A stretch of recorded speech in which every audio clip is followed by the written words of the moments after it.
Hello everyone, welcome back to the channel. आज हम video का फिफ्थ पार्ट कवर करेंगे। हम क्लास 12th पॉलिटिकल साइंस का chapter 1 the end of bipolarity cover कर रहे हैं और ये उसका फिफ्थ पार्ट है, shock therapy and its consequences with some practice questions, जो कि वीडियो के एंड में दिए गए हैं। So what is shock therapy? Shock therapy क्या है?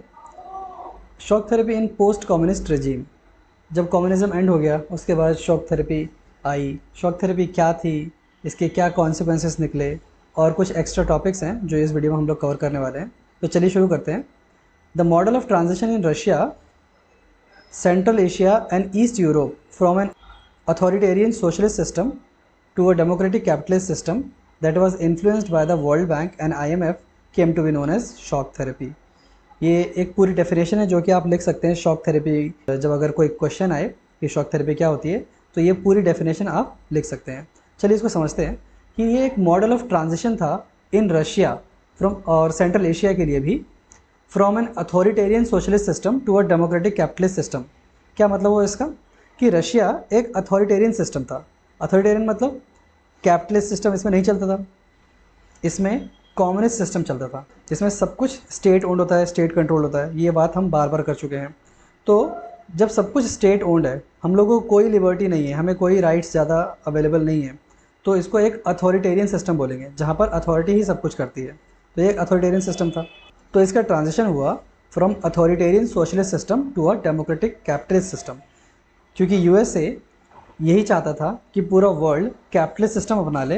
एंड फाइनली जब USSR हार गया, जब कोल्ड वॉर एंड हो गया, तो कैपिटलिस्ट सिस्टम जीत गया। ये भी हम पढ़ चुके हैं। और इसका रशिया का और सेंट्रल एशिया के जो देश हैं, ईस्ट यूरोप के जो देश हैं, उन सब का एक ट्रांजिशन हो गया सोशलिस्ट कंट्री से एक कैपिटलिस्ट कंट्री के रूप में। और ये किसकी हेल्प से हुआ था? ये बहुत इंपॉर्टेंट है। वर्ल्ड बैंक और IMF, ये दो फाइनेंशियल इंस्टीट्यूशंस है। इसकी जानकारी मैंने लास्ट वीडियो में भी दी थी कि ब्रेटन वुड कॉन्फ्रेंस हुआ था 1944 में। 1944 में जो ब्रेटन वुड कॉन्फ्रेंस हुआ था, उसका रिजल्ट निकला था दो बड़े बड़े वर्ल्ड लेवल के फाइनेंशियल इंस्टीट्यूशंस। उनमें से एक है वर्ल्ड बैंक और दूसरा है IMF। आप लोगों को IMF की फुल फॉर्म भी पता होनी चाहिए, that is international monetary fund. ये भी एक वर्ल्ड लेवल की संस्था है, इंस्टीट्यूशन है, जो पूरे वर्ल्ड में फाइनेंसेस को मॉनिटर और रेगुलेशन का काम करती है। So what is shock therapy? आपको समझ में आ गया होगा कि it is a model of transition from a socialist state to a capitalist state. एक सोशलिस्ट स्टेट से कैपिटलिस्ट स्टेट कैसे बनना है, इसके बारे में, इसके फीचर्स सब हम आगे पढ़ेंगे तो आपको और क्लियर हो जाएगा। Second point is collective farms were to be replaced by private farming and capitalism in agriculture. तो जैसे कि मैंने कहा कि हम आगे बढ़ेंगे तो आपको और क्लियर हो जाएगा। ये पॉइंट कहना चाहता है कि कलेक्टिव फार्म्स, ये कलेक्टिव फार्म एक फीचर होता है सोशलिस्ट आइडियोलॉजी का और सोशलिस्ट इकोनॉमी का। वहाँ पर क्या होता है कि स्टेट ओन्ड फार्म्स होते हैं और उसमें सब लोग मिलकर काम करते हैं और उनको स्टेट के थ्रू ही डिसाइडेड वेजेस मिलते हैं, और वो जो कि पूरे इक्वल होने चाहिए। ये एक इगैलिटेरियन सोसाइटी का कॉन्सेप्ट रखता है। सोशलिज्म एक इगैलिटेरियन सोसाइटी का कॉन्सेप्ट रखता है। इगैलिटेरियन सोसाइटी का मतलब होता है समतावादी सरकार या समतावादी समाज, जहाँ पर सबको समान अधिकार होगा। अगर आप काम करते हैं, 8 घंटे काम करते हैं, तो सबको सेम वेजेस मिलेंगे। इसको हम एक एग्जांपल समझते हैं। अगर कोई व्यक्ति है जो कि 8 घंटे में 10 बॉटल्स बना लेता है, और कोई व्यक्ति B है जो कि 8 घंटे में सिर्फ 4 ही बॉटल्स बना पाता है, तो रशियन इकोनॉमी में क्या होता था कि दोनों को सेम सैलरी दी जाएगी।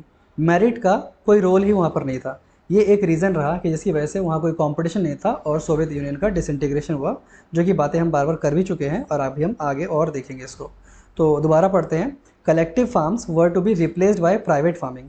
तो कलेक्टिव फार्म्स मतलब जो सरकार के अंडर फार्म्स थे, जिन पे आप लोगों को कलेक्टिवली खेती करनी होती थी, और जो उसके बाद वेजेस है वो सरकार के द्वारा डिसाइडेड आप लोगों को मिल जाते थे, उनको रिप्लेस कर दिया गया प्राइवेट फार्मिंग से। क्योंकि कैपिटलिज्म में क्या होता है कि आप अपने फार्म्स, अपने लैंड ओन कर सकते हो और अपनी फार्मिंग खुद कर सकते हो।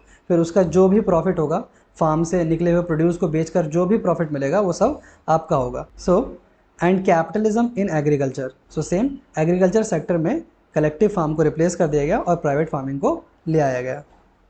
Next point is the free trade regime and foreign direct investment were to be the main engines of change. मैंने आपको पहले बता रखा है, FDI की फुल फॉर्म पूछी जाती है, पता होना चाहिए।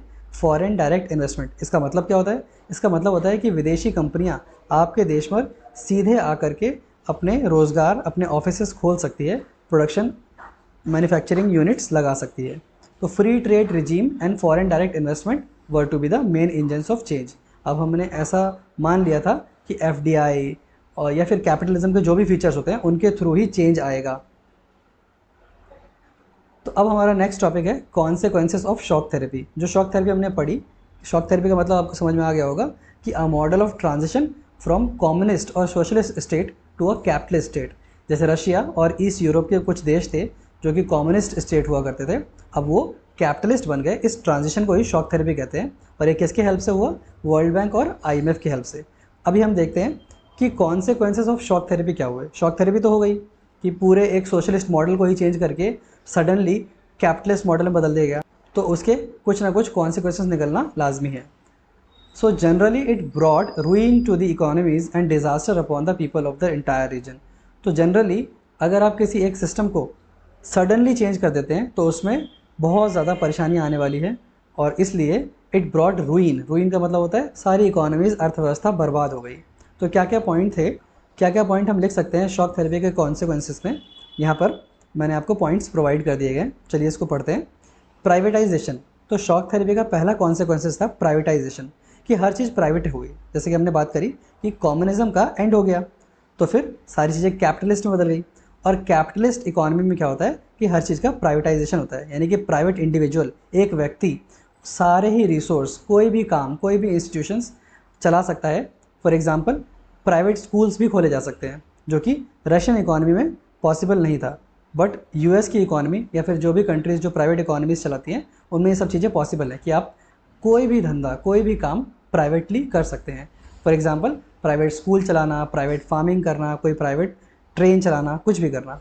इन Russia the large state controlled industry complex almost collapsed as about 90% of its industries were put up for sale to private individuals and companies. तो रशिया की 90% इंडस्ट्रीज़, सारी इंडस्ट्रीज जो गवर्नमेंट ओन थी, उसको प्राइवेट इंडिविजुअल को cell करने के लिए रख दिया गया कि कोई भी प्राइवेट इंडिविजुअल आए, बोली लगाए और गवर्नमेंट कंपनीज़ को परचेज़ कर ले। So second point is largest garage sale. अच्छा, ये सेकेंड पॉइंट भी है और ये एक मार्क का क्वेश्चन ही बनता है कि which thing is known as largest garage sale. Shock therapy is known as largest garage sale in the history. Okay, तो ये एक मार्क्स का क्वेश्चन है। चलिए अब सेकंड पॉइंट की तरह इसको पढ़ते हैं कि second point, it led to the virtual disappearance of entire industries. जैसे ऐसा लग रहा था कि सारी इंडस्ट्रीज़ वर्चुअली गायब हो गई, मतलब कि सारी इंडस्ट्रीज़ जो स्टेट ओन्ड हुआ करती थी अब उनको बेच दिया गया, अब वो प्राइवेट ओन्ड होने जा रही थी, कोई भी प्राइवेट व्यक्ति उनको खरीद सकता था। This was called largest garage sale in the history. Why? Because as valuable industries were undervalued and sold at throw away prices. ऐरे गहरे दामों पर, किसी भी प्राइस पर बड़ी बड़ी इंडस्ट्रीज़ को बेच दिया गया था। Third point is the value of the rouble. Okay, यहाँ पर भी आपको एक चीज़ याद रखनी है कि what is rouble. Russian currency है रूबल। ये भी एक मार्क्स में क्वेश्चन पूछा जाता है कि रशिया की करेंसी क्या है, तो रशिया की करेंसी रूबल है। Okay, so the Russian currency declined dramatically. The rate of inflation was so high that people lost all their savings. तो रशियन करेंसी गिर गई। जब भी किसी इकॉनमी में कोई दिक्कत आती है, परेशानी आती है, तो जनरली उसकी करेंसी का वैल्यू बहुत गिर जाता है। ओके, तो रशियन करेंसी की वैल्यू बहुत गिर गई और उसकी वजह से इन्फ्लेशन बहुत बढ़ गया। इन्फ्लेशन का मतलब होता है महंगाई। ये इकोनॉमिकल टर्म है, इकोनॉमिक्स का टर्म है। इन्फ्लेशन मतलब महंगाई। महंगाई बहुत तेज़ी से बढ़ गई क्योंकि पैसे की वैल्यू कम हो गई थी। Next point is economic disaster. The collective farm system disintegrated, leaving people without food security. तो ऑफकोर्स कलेक्टिव फार्म हुआ करता था, सब लोग मिलकर उसको चीज़ों को प्रोड्यूस किया करते थे, बट अब वो तो ख़त्म हो गया। सब कुछ, सारे फार्म प्राइवेटली ओन कर दिए गए, तो फिर food security, food crisis create हो गया, यानी कि ज़रूरतों का फूड भी वहाँ पर अवेलेबल नहीं था। और हमने पढ़ा था कि रशिया को फूड इंपोर्ट करना पड़ रहा था, खाने की चीज़ें तक इंपोर्ट कर रही दूसरे देशों से।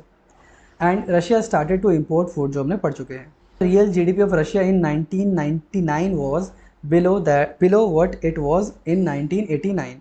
तो 1989 से 1999, 10 साल बाद जीडीपी और कम हो गई, बढ़ने की जगह और कम हो गई। The old trading structure broke down with no alternative in its place. तो ऑफकोर्स जो ओल्ड ट्रेडिंग स्ट्रक्चर था वो सब खत्म हो गया। So the fifth point is mafia emerged in most of these countries and started controlling many economic activities. Mafia emerge का मतलब हुआ कि ऐसे लोग इकट्ठा हो गए जो लोग मिलजुल कर इकोनॉमीज़ को कंट्रोल करने लगे। उन लोगों ने मिलजुल कर ब्लैक मनी के ज़रिए बहुत सारी इंपॉर्टेंट इंडस्ट्रीज़ पर कब्ज़ा कर लिया, और जो प्राइवेटाइजेशन आया उससे नई नई तरीके की असमानताएं, डिस्पैरिटी मतलब असमानताएं क्रिएट हो गई। ऑफ कोर्स ये प्राइवेटाइजेशन का एक डीमेरिट है, कैपिटलिज्म का एक डीमेरिट है कि कैपिटलिज्म में क्या होता है कि everyone is free to do anything. तो जिसके पास रिसोर्सेज होते हैं वो अच्छी अच्छी इंडस्ट्रीज़ खोल के बैठ जाते हैं, और जो गरीब होते हैं इनके पास रिसोर्सेज नहीं होते हैं वो इंडस्ट्रीज़ ओपन नहीं कर पाते, वो कॉम्पीट नहीं कर पाते इन लोगों से। तो फिर इससे एक डिस्पैरिटी क्रिएट हो जाती है, इनकम डिस्पैरिटी। अमीर और अमीर हो जाता है, गरीब और गरीब हो जाता है। So this is the end of the video. Thanks for watching. ये कुछ प्रैक्टिस क्वेश्चन हैं जो कि घर पे आप ज़रूर प्रैक्टिस करें।